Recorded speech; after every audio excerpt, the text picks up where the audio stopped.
आज थोड़ी सी गहरी करनी चाहिए राहुल गांधी की, चूंकि सारे आरोप बीजेपी पर थे, सरकार पर थे। ऐसे में बीजेपी नेताओं ने पलटवार करने में देरी नहीं लगाई। क्या कुछ कहा बीजेपी नेताओं ने, सुनाते हैं आपको।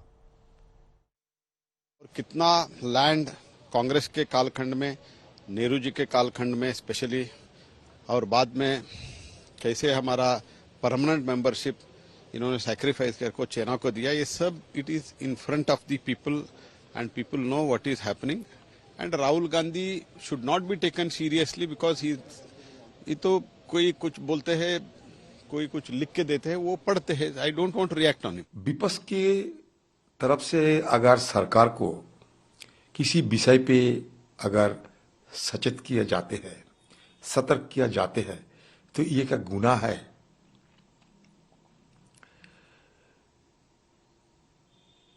चीनी फौजों ने क्या हिंदुस्तान की जमीन पे घुसपैठ नहीं किया? आप चर्चा नहीं क्यों कराते?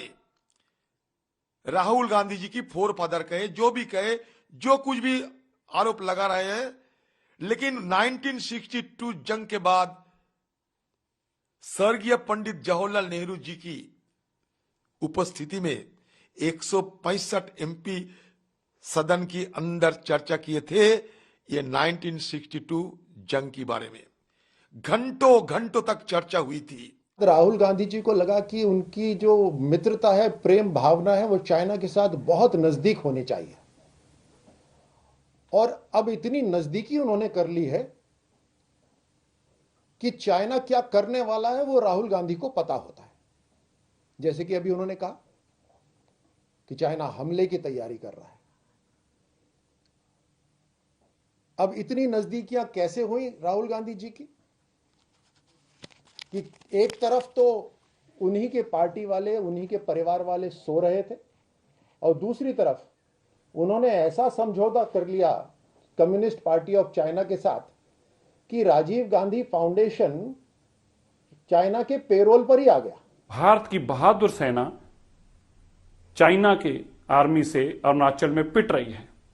इससे घटिया किस्म की कोई स्टेटमेंट नहीं हो सकती। राजनीति में सबसे निचले स्तर की यह भाषा और स्टेटमेंट है। हमारी बहादुर आर्मी के बारे में ऐसा बोलना, और वो भी गंदी राजनीति करने के लिए।